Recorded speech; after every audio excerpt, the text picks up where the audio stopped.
Florence Chadwick attempted to swim from the Catalina Island to the shore of California. When she got into the water, there was a heavy fog that came upon her. Blinded by the fog, she became disoriented and discouraged. Finally, she gave up. Her escort was in a boat beside of her, took her out of the water and put her in the boat, but the escort was terrified to tell her the truth. She was only 300 yards from her goal. Her only reply was, "All I could see was hopelessness." Her clouded vision kept her from receiving victory. How do you see your challenges? Do you see them and become discouraged? Do you see them and think that they're too big for you and that you can never overcome, that you will constantly fail? The past couple of weeks, we've been looking at the different names of God. And we said that there's so many different names for God because one name cannot characterize or show God's character by itself. The first name that we looked at was Elohim, which means the strong one. He is the creator God. We're introduced to him in Genesis chapter 1, verse 1, where it said, "In the beginning, God, Elohim, created the heavens and the earth." And we learned that if he is the strong one, then we have nothing to fear. Because if he is for us, who can be against us? Next, we looked at Yahweh. Yahweh is introduced, or we see Yahweh when Moses asked God, "What is your name?" He says, "I am Yahweh. I am who I am." We see Yahweh as a relational God. While Genesis chapter 1 shows Elohim creating the heavens and the earth, the name switches in Genesis chapter 2, and we see Yahweh getting involved in his creation. Last week, we looked at the name Adonai, which means Lord. He is the Lord. He is our master. And we said that if we want to experience God's power, Elohim, we must build a relationship with him, Yahweh, and submit to his authority, Adonai. This week, we want to introduce a new name. It's Yahweh Saba, which means the Lord, my warrior.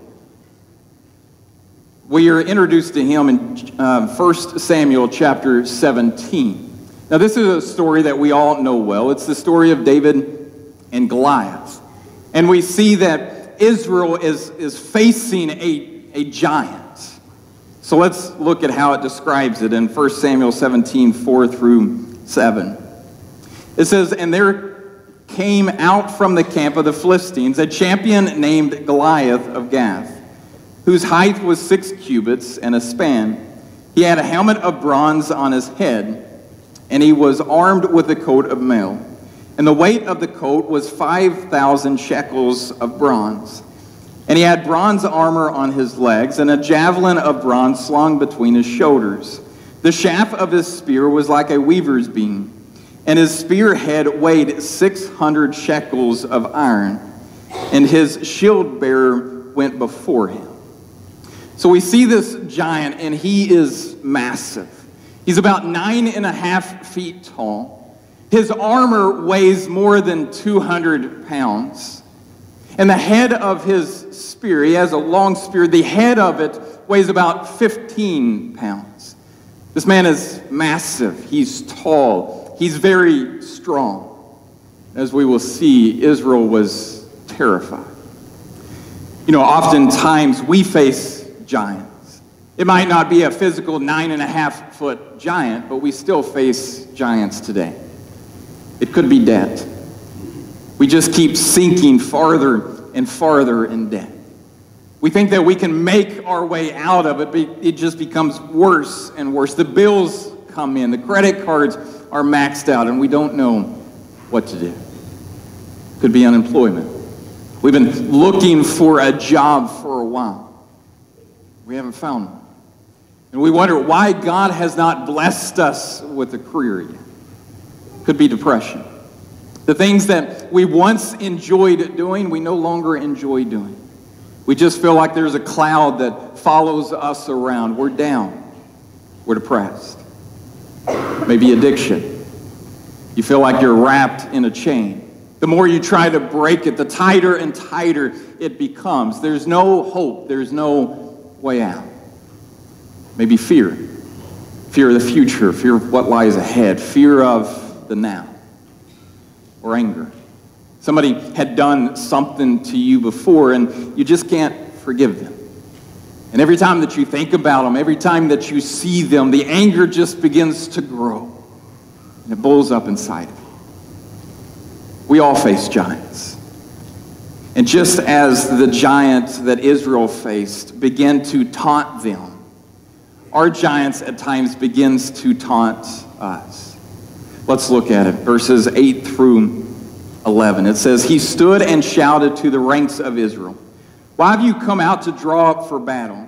Am I not a Philistine, and are you not a servant of Saul? Choose a man for yourself and let him come to me. If he is able to fight with me and kill me, then we will be your servants. But if I prevail against him and kill him, then you shall be our servants and serve us.' And the Philistine said, 'I defy the ranks of Israel this day. Give me a man that will fight together.' When Saul and all Israel heard these words of the Philistines, they were dismayed and greatly afraid." Now here was Goliath's challenge. He said, "Send out your best warrior and fight against me. Whoever wins, the other one will serve the winner." Now that was seen quite often in battle. Instead of losing hundreds or even thousands of men, they would send out their greatest warrior. And whoever won, the other ones would serve them. But Goliath comes out and he begins to taunt Israel. He's defying the ranks of Israel. The scriptures tell us that he came out for 40 days, twice a day. He was provoking Israel to fight. Our giants sometimes shout at us. Sometimes they mock us. They say things like, "You're not qualified. You're not qualified to do the things that God has called you to do." Or, "You're not good enough." Or, "You can't save your marriage. You might try, you might think that you can, but there's no hope for it. It's already gone." Or, "You can't stop those vices that you have, that addiction that keeps holding you down. There's no way that you can beat that. You've tried before, you've tried many times before, but every time that you've tried, you failed." Or maybe you can't shake your past. You remember that past mistake that you made that just keeps haunting you? You'll never be able to live that down. You don't have a future. You don't have a bright future ahead of you. Or maybe it says your life is a mistake. You're a failure. You're nothing. And that's oftentimes what we hear. Our giants are telling us things just like that. And just as Israel was terrified, they felt defeated. They felt that there was no way to go from here. Oftentimes that's how we feel. We feel defeated. We feel terrified. But then we see that David stepped on the scene. You know, oftentimes I think that we can relate to David. David was the youngest son of Jesse. He was the runt of the litter. He was the one that would go tend the sheep while his brothers was out in the war fighting. To make matters worse, when Samuel came to Jesse and said, "One of your sons is going to be king," they left David in the field tending the sheep. Samuel came and he went through all of the sons, and God said, "The one that I tell you, anoint him." And he goes through all of them, and God says no to them all. Even though outwardly they look strong, they look ready for battle, they look like a king, he said no to all. Samuel says, "Do you have any other kids?" They go, "Yeah, David that's out in the field. Yeah, the run of the litter, the good for nothing. Yeah, he's the other one." And that's who God anointed to be king. You know, that's oftentimes how we feel. When we compare ourselves to others, when we look at them and they look like they're ready for battle, that they've got everything together, we look at our life and go, "We're good for nothing. If anything good was going to happen, I wouldn't be involved in it." That's how we see ourselves. But David, he came to the battlefield. And he came to the battlefield just to bring his brothers some food. But when he hears Goliath, the scriptures tells us that Goliath spoke the same words as before. The same taunt that he was speaking, the same thing that he'd been saying for probably the last 40 days, he was saying again. But when David came, he heard something different.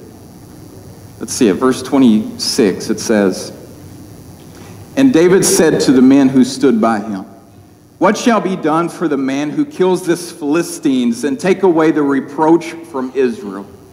For who is this uncircumcised Philistine that he should defy the armies of the living God?' And the people answered him the same way, 'So shall it be done to the man who kills him.'" You know, instead of seeing Goliath's size, David sees Goliath for who he truly is. He's an uncircumcised Philistine. Now, circumcision was a sign for Israel to show that they were God's chosen people. Circumcision showed who belonged to God and who didn't belong to God. So what David is saying is Goliath has no power. He has no strength. He has no backing whatsoever because he does not belong to the living God. So instead of seeing Goliath's size, he sees who Israel truly is, that they are the armies of the living God. They have the strength. They have the power to overcome. While Goliath, as we will see in a little bit, the only thing he has is an unnamed God. He has no back.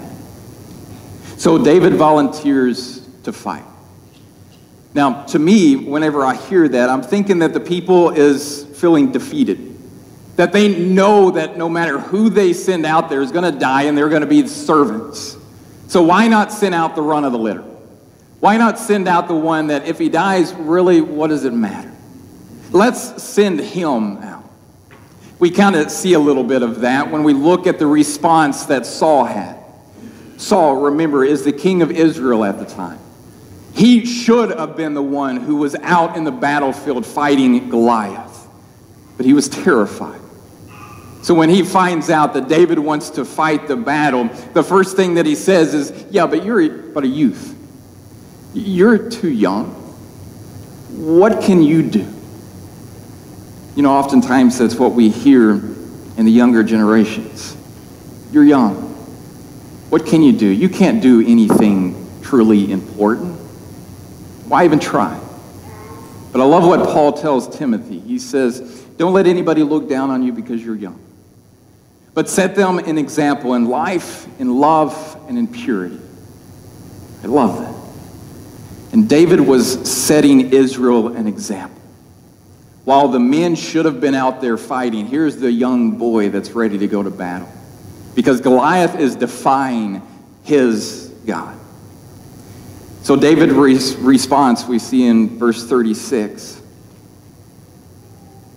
He says, "Your servant has struck down both lions and bears, and this uncircumcised Philistine shall be like one of them, for he has defied the armies of the living God."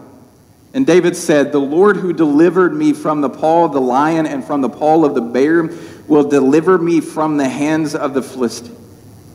And Saul said to David, "Go, and the Lord be with you." Now, when I look at that, I think that David understood that God was preparing him for just this moment. Him out in the field, tending the sheep, protecting the sheep, was preparing him for this moment in battle. And David understood that if God protected me then, God will protect me now. If God protected me while I was trying to protect sheep, how much more is God going to protect me when I'm trying to protect Israel, God's chosen people? You know, oftentimes we see what I like to call this our land between, the time that we feel like we're just wandering around going nowhere, when we're out in the field tending the sheep while others are at war. I see that as a time that God's preparing us, that he is getting us ready to face our giants. That land in between might not be fun, but it's getting us ready for the true battle. The second response that Saul had was he tried to clothe David in his own armor. And David tried to put it on, and he didn't want to wear it because he couldn't move. He said, I haven't trained in this. I haven't used this. I'm not prepared to fight with your armor. So instead, he goes to battle with his staff, with a sling, and with 5 rocks that he picked up from the brook. He doesn't go in with armor. He goes in with the protection of God. I think that's what we need to focus on the most. Oftentimes, we try to fight our battles with our own armor. We try to fight them with our own ability, our own protection, but we don't rely on God's strength. We don't rely on God's protection. So David begins to approach Goliath. And Goliath begins to curse David. He says, am I a dog that you come at me with sticks? David didn't look like a warrior. That's what Saul said. Saul said that you're just a kid. You're not a warrior. But Goliath, he has been a warrior since his youth. He didn't look like it. So Goliath is cursing him, and he's cursing David by this unnamed God. And he threatens that he's going to leave David's body out in the field so that the birds of the air and the beasts of the fields can come down and eat him. So while Goliath is cursing David with this unknown God, David introduces Goliath to Yahweh Sabaoth. Let's read it. Verse 45 through 48. It says, Then David said to the Philistine, You come to me with sword and with spear and with a javelin, but I come to you in the name of the Lord of hosts. I come to you in the name of Yahweh Sabaoth, the God of the armies of Israel, whom you have defiled. This day the Lord will deliver you into my hands, and I will strike you down and cut off your head. And I will give the dead bodies of the host of the Philistines this day to the birds of the air and the wild beasts of the earth, that all the earth may know that there is a God in Israel, and that all the assemblies may know that the Lord saves not with sword and spear, for the battle is the Lord's, and he will give you into my hand. I love that. Here's this 9.5-foot giant. He's got all of this armor on. He's got his spear out. He's ready for battle. And you've got this little runt standing there looking at this giant going, you come at me with sword? You come at me with spears? You come at me with javelins? Well, I come at you with Yahweh Sabaoth. I think that's the way that we need to approach our giants, whatever it may be. Whether it's debt, whether it's anger, whether it's fear, whatever our giants are. When they're taunting us, when they look bigger than us, when we think that we're not going to be able to make it through, that's when we look at our giants and say, you come at me with all of this, but I come at you in the name of Yahweh Sabaoth. The Lord is my warrior. But we know the rest of the story of David and Goliath. We know that David goes at him with a sling and he hits him in the head and it knocks him out. And he goes over and he takes Goliath's own sword and he cuts off his head. We know the story. And most of us think that David defeated Goliath with that sling and the stone. That's not what David thought. Remember, he said, I defeat, or I come at you with Yahweh Sabaoth. The Lord is my warrior. So what are the implications of this Yahweh Sabaoth? Well, remember who Yahweh is. Yahweh is a relational God. He's a God that wants a relationship with us, that wants to be involved with his creation, that loves us, and that's willing to fight for us. And we need to know that we defeat our giants by surrendering. Now that sounds kind of opposite. But we defeat our giants by surrendering to Yahweh. Oftentimes the scripture, or God tells the Israelites throughout scripture, all you have to do is be still, and I'll fight for you. Now that doesn't mean that we shouldn't do anything, that we should just lay back, sit on the couch, and let God take care of everything. But that means that we are relying on His strength, His guidance, His protection, not our own. So we defeat our giants by surrendering. But we also need to measure our giants not against ourselves, but against God. Because oftentimes when we look at our giants and we compare it to ourselves, we see how massive the giant is. There's no way that we can overcome that. There's no way that we can defeat that. There is no hope for me. But then we compare our giants to God, and we realize just how small our giant is in comparison to God, in comparison to Elohim, the creator of all things. Our giants are small. They have no strength. They have no backing. We do, because we're the armies of the living God. So we need to compare ourselves, compare our giants, not with ourselves, but with God. And we need to confront our giants, not to run away from them. And I love where the scriptures tells us that when David started at Goliath, he ran to him. He didn't run away. He wasn't fearful. If we run from our giants, there's no way that we'll ever be able to defeat them.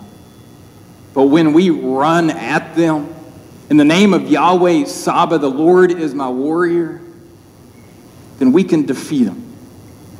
And they're not that big. Finally, we need to finish our giants off. David didn't use his sling and hit the giant in the head with the rock and knock him out and go, well, that's good enough. That should be fine. No, he goes over, takes his sword, and he cuts his head off. He takes the giant completely out of the picture. We need to do the same with ours. Whether that is addiction. They say that the number one cause of relapse is old people, old places, old things. And it's not easy severing those ties. But if that's what it takes to defeat our giant, it's what we have to do. Or if it's debt, then we cut up the credit cards. We do everything that we can to get out of debt. And when we're out, we're not going back. We need to finish that giant off so that it's not a threat anymore. But most of all, we need to remember that God is fighting for us. And that we do all of these things, confronting it, running to it, finishing it off, not on my own strength, but on His. And when we keep that in mind, we'll always be victorious. And we spent a lot of time today looking at how God fights for us, that He goes in the battle before us. And the best example of that is the cross. Jesus went before us. He went to the cross. He suffered and died for us. He defeated sin. He defeated death because we couldn't. And that's what He offers us. He tells us that He will go before us, that He will prepare the way, and that He will come back for us. And He offers us this free gift of salvation. All we have to do is accept it. So if that's what you want to do, come now as we stand and sing.